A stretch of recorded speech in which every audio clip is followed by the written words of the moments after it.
Hello there, I'm John Lindsay with Tom Price of Our Town, Our City Institute, and we're going to be doing in this recording fact-checking. It's something that's often used during election campaigns, and they determine what is right and what is perhaps not quite correct. And we're looking specifically at the cost of a new arena for downtown Sudbury. And Tom, there's some questions there. People are not really sure how much it's going to cost. Some say, oh, no problem. We can get that for like maybe 150 million. And other people are saying, no, it's going to cost $500 million. So looking at it, you've analyzed this in great detail. There's a number of different factors involved. Maybe we should go over a few of them now. And we're going to use our board here for you to use your magic marker and give us some fact checking. Okay, no problem at all. As John has intimated, OTOCI has published what we believe to be a more accurate cost for the event center. That more accurate cost is in the range of $500 million, or 500 million if you can't wrap your head around billion. The 500 million is not unfounded. It is contained in the reports from the city. It's just that it has not been exposed to the public.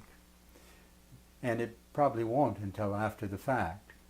So what we did is we went through the report and we ferreted out all of the costs that should be associated with that event center. And I'll start off by saying what the direct costs are in the consultant's report.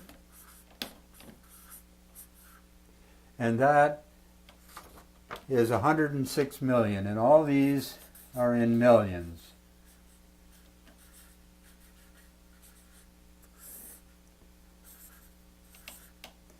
Okay, so that's a pretty easy number, and that's for 170,000 square feet of center area.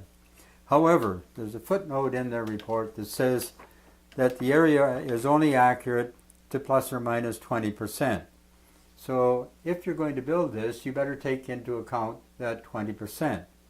20% more area at the same cost per square foot as the direct brings out another 21 million. Okay?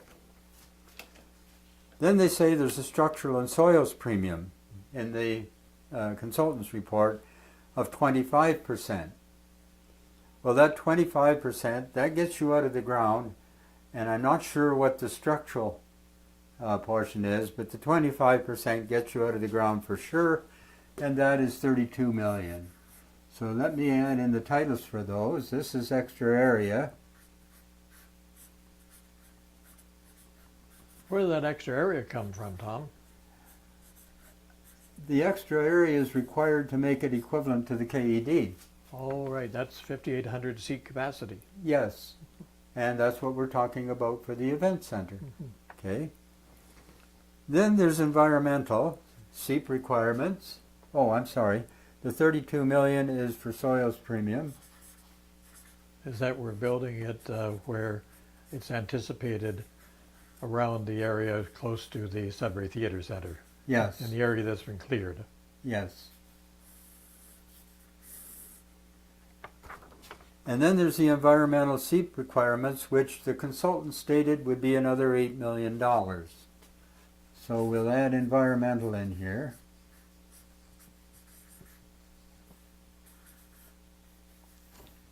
Are these estimates or definite figures? These are numbers from their report. And you can make your own assessment whether you think their estimates are real. So that brings us to 110, 1, 6 or 11, and 1 or 12. That can't be right. 20, 30. So we're adding this up now. The direct cost is originally predicted, the extra, and then the soils premium, Oh, and I'm the sorry. environmental that we put on as well then too, right? So I'm sorry, that should be 106 million. yeah, right. There. You almost made it more economical. But you're adding it all together now with that 106, which was the cost without the extra premium being put on there. So that brings us to a total direct cost of 167 million. Right. Okay. However, to that, you have to add a Sudbury premium.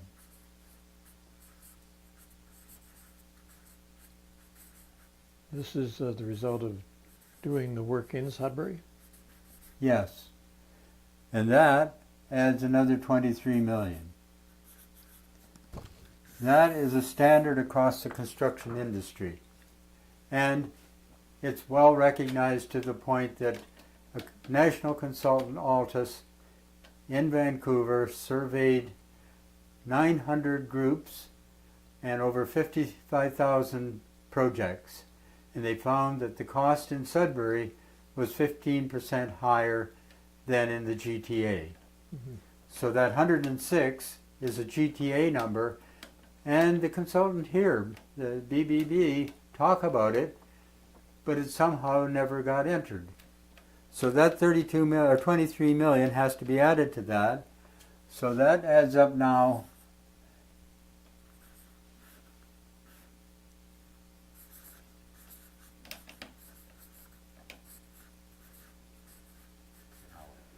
So we're looking at a new total there. direct costs of 190 million. Mm-hmm. And you may well think that, oh, well, the 200 million is good. Yep. Not quite. That's just the direct costs. So to that, you have to add in contingencies. And in their report, they talk about contingencies at 20%. Now this, you're talking about a report. What is this report?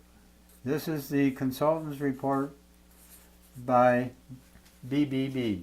Mm-hmm. Brisbane, Brooks, and Bainan. Right. And their representative was in the meeting when this was all discussed, okay? So there is the direct cost of 20%, which is another 38 million. And according to a Class D estimate, which is what they claimed, you have to take into account what do you do with the existing arena, because something has to be done with it. You're either going to tear it down or you're going to repurpose it, but something has to be done. So we took the cheapest option that they talk about in their report of $5.5 million To tear down the present arena. to demolish the existing arena.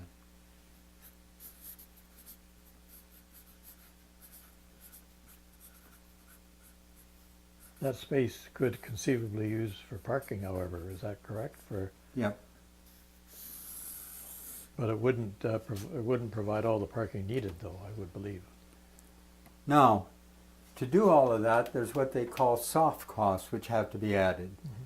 Soft costs are things like engineering, architects' fees, preliminary work, and all that. So we add in what they allowed, and they allowed 25% for soft costs. That includes furniture, seating, and those things, okay?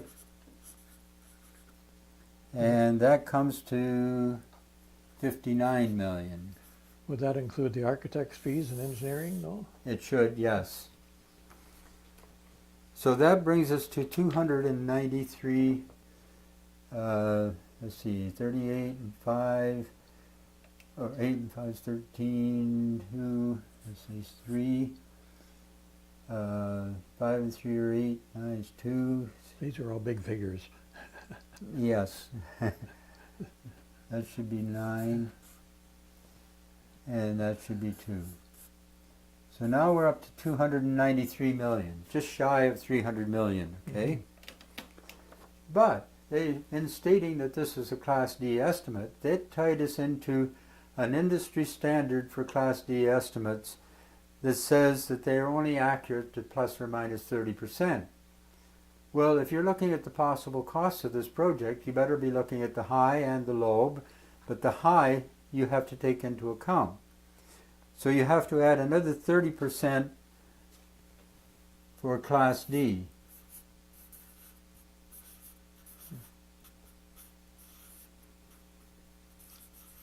Yeah, there are other classes I understand, but the Class D is probably the one that we're looking at here.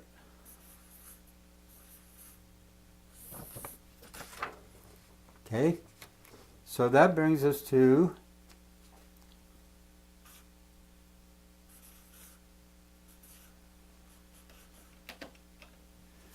$381 million. However, we also have interest to pay on the loans. They borrowed $90 million on a bullet debenture. The interest on that is $65 million. Now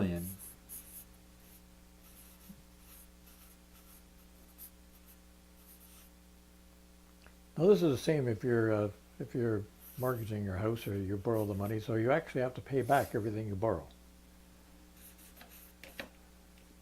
And this is what we're looking at here. This particular type of financing that was done was not a strict, like a mortgage. It was a different type of financing where you have to save your money and pay it back at the end of the period of time, with your interest, of course, figured in as well. And that's what it looks like. Is that right, Tom? Yep. The figures you're using there.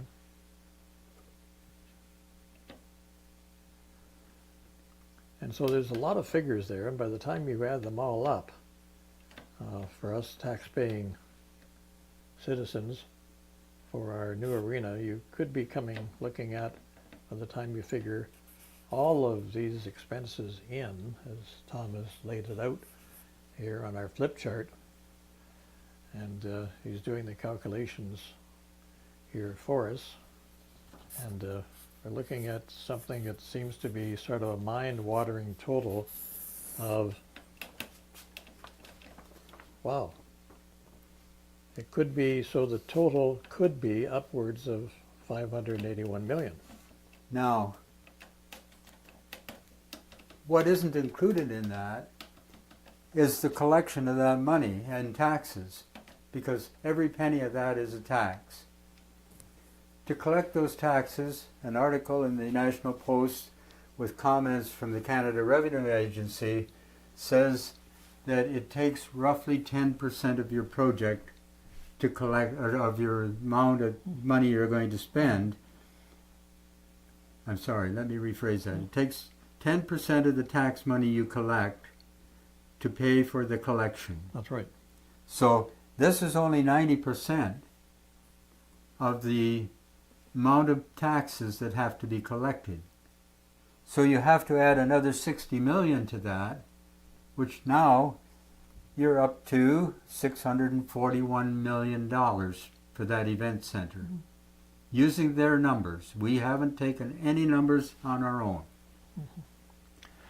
These are rather eye-watering figures as we're fact-checking here, but we have some other concerns, and that's why have no architectural firms in Sudbury want to be involved in the construction or the design of our new arena. Now, we talked about the design of the arena because that's what architects do.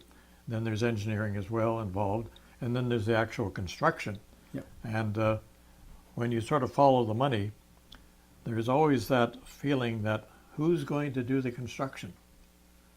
And is it going to be an out-of-town firm, or is it going to be a local firm? And there's always that speculation with respect to the plus and minus cost as well, too. How often does a large project, and you've been involved with many across the country, around the world, how many actually come in under estimate? Almost zero. Oh. So really, yeah. 90%, 99% of projects overrun. It's that simple. And we have the surveys and that to demonstrate that. They can argue all they want about good management and everything else, but these large projects, 99% of them overrun their initial budget, and by significant amounts. Mm-hmm. One thing we didn't deal with, we sort of alluded to it there, and that's with respect to the parking, because that was supposed to be included in a Class D estimate as well. Is that correct? Yes, according to a Class D estimate definition, parking is definitely required, and we haven't included that here. Yeah, I think that you know, I'm safe here because it says suspected scam. So, you know, using that term, scam, we're not using that term ourselves, but some others have sort of alluded to the fact that some of these expenses may be in the area of being sort of, not, if not scammy, at least sort of suspicious. Is that correct? Well, one has to wonder why these costs weren't put before the general public. Why did they sell it as a $200 million project? When, as you can see, it's very easy from their numbers to come to over $500 million, and that doesn't include cost of collecting the taxes, the cost of almost the environmental, everything environmental. Well, they put in $8 million. I don't know what you would do for $8 million. I just want to suggest something else here. Now, even if you cut that in half, you know, like $250 million, we've already borrowed a certain amount of money, and there's indication that we'd be borrowing another $135 million. How does that figure in? That comes to about $225 million. Is that correct? Yes. Yeah. Now, that raises a real question, because why would you borrow $225 million for a $200 million project? Mm-hmm. Why would you authorize that extra $25 million before you even know an accurate cost? Like, this is irresponsible. This is not, approving this is not doing the fiduciary duty that we expect from our elected members. To go ahead and approve an extra $25 million based on nothing. It does raise some very, I think, questions that should be answered, and I feel personally that it's our responsibility of our counselors to ask these questions of those who are coming up with the figures, the borrowing, the numbers, the location, the future use, the need for the number of seats that they're actually anticipating, and the reasons why to demolish our present arena, which seems to be serving very well. As a matter of fact, some of the NHL hockey players who were in town just a few days ago were commenting on the arena, what it was a great experience to be in a real hockey arena. Yes. So now we're just old folks, of course, you know, we admit that, so it's not going to matter a whole lot to us. But nevertheless, this type of debt on citizens going forward into the future, can this be done with tax increases like they've already trying to achieve? You have to add more on, do you not? Yes. And, you know, John talked about the responsibility of different people, but knowing this, we have a responsibility to make you, the taxpayers of Greater Sudbury, aware of what is actually in those reports. And the reports, every number here came from those reports. We didn't make up anything. So the new debt, $135 million. The 95, that's where I made a mistake, is that's not 65. Oh, we're adding a little more. Oh, yes, it is. The Oh, it bullet is, okay. debenture, the interest on the bullet Okay. debenture is $65 million. The Class D estimate, well, if you don't take a look at your, maybe I should explain that a bit. In evaluating any major project in private industry, you look at the window of possibilities, okay? What is the worst case? What is the best case? And if you're trying to sell management, they need to know the worst case. Mm-hmm. Okay, this is the worst case. Well, plus some more. Yeah. So citizens should know this. citizens should be aware of this, that we could be into the $600 million range Mm-hmm. for a hockey rink Yeah. that we can hold parties in. Well, I think that, you know, what we've done here, and we are willing and we hope able to discuss this with anyone who's interested, and in particular with our mayor and with our elected representatives. We're open for future discussions on this, and being transparent and fact checking as we have. So some final comments, Tom, to wrap up our episode here? Well, I think it's important to recognize at this stage the fact that we have not been given accurate information. Why is something that would have to be assessed. What is true and what isn't true? Is the 200 million actually true?